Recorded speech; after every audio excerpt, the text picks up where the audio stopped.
Hi friends, இன்றைக்கி நம்ம ஒரு டேஸ்டியான எக் கிரேவி செய்ய போகிறோம். அதை எப்படி செய்யுதுன்னு பார்க்கலாம் வாங்க. கடாய் வச்சுக்குவோம். இதில் ஒரு 3 டேபிள் ஸ்பூன் அளவுக்கு ஆயில் ஊற்றிக்கலாம். ஒரு சின்ன பட்டை, ஒரு ஏலக்காய், 2 கிராம்பு போட்டுக்கோங்க. ஆனியன் சாப் பண்ணி வச்சுருக்கேன், 2 மீடியம் சைஸ் ஆனியன், அதை இதில் ஆட் பண்ணிக்கலாம்.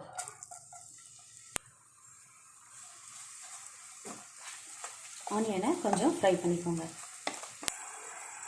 ஒரு 2 மினிட்ஸ் வதங்கினோன்னே 1 டீஸ்பூன் அளவு ஜிஞ்சர் கார்லிக் பேஸ்ட் போடுங்க. இதையும் சேர்த்து நல்லா வதக்கிக்கலாம்.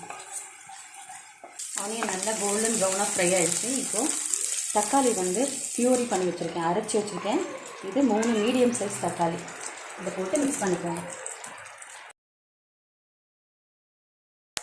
இது கூட தனியாத்தூள் 2 டீஸ்பூன், மிளகாத்தூள் 1/2 டீஸ்பூன், மஞ்சள்தூள் 1/4 டீஸ்பூன், காஷ்மீரி சில்லி பவுடர் ஒரு ஸ்பூன்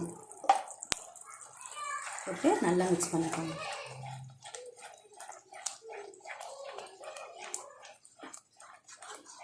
ஒரு டீஸ்பூன் அளவு சால்ட் போட்டேன்.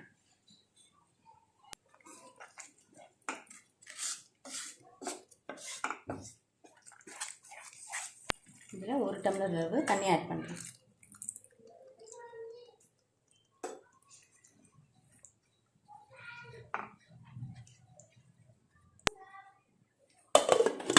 இதை ஒரு மீடியம் ஃப்ளேமில் வச்சு ஒரு 5 மினிட்ஸ்க்கு நல்லா குக் பண்ணுங்கள். அது 5 மினிட்ஸ்க்கு கொதிக்கட்டும். அதுக்குள்ளே இன்னொரு பேனில் ஒரு 2 டேபிள் ஸ்பூன் அளவுக்கு ஆயில் போட்டுக்கோங்க. எண்ணெய் சூடானும் இதில் ஒரு 1/4 டீஸ்பூன் அளவுக்கு மஞ்சள்தூள் போட்டுக்கிறேன். ஒரு 1/2 டீஸ்பூன் அளவுக்கு சால்ட் போட்டுக்கலாம்.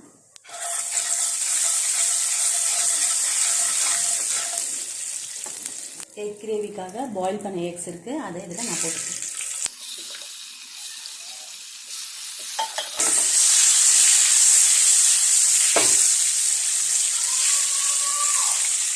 ஆறு முட்டை பாயில் பண்ணி வச்சுருக்கேன், அது கொஞ்சம் நல்லா சாட்டை பண்ணிக்கலாம். இது ஒரு 2 மினிட்ஸ்க்கு சாட்டை பண்ணிவிட்டு ஆஃப் பண்ணி எடுத்து வச்சுக்கோங்க. 5 மினிட்ஸ்க்கு இது நல்லா குக் ஆகிடுச்சு. கரம் மசாலா ஒரு 1.5 டீஸ்பூன் அளவு ஆட் பண்ணுறேன். கொத்தமல்லி ஆட் பண்ணுறேன். அதெல்லாம் நல்லா மிக்ஸ் பண்ணி வச்சுக்கோங்க.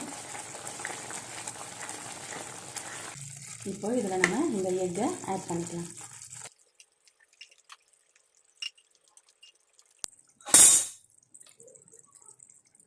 இப்போ இதை லைட்டாக மிக்ஸ் பண்ணி விட்டுக்கோங்க. நீங்கள் கட் பண்ணி கூட எக் போடலாம். நான் ஒரே ஒரு எக் மட்டும் கட் பண்ணி போட்டிருக்கேன். அப்படியே ஃபுல் எக் கூட நீங்கள் போடலாம். எக் போட்டு மிக்ஸ் பண்ணி விட்டுட்டு இதை ஆஃப் பண்ணிவிடுங்க. இப்போது நம்ம சர்வ் பண்ணிக்கலாம்.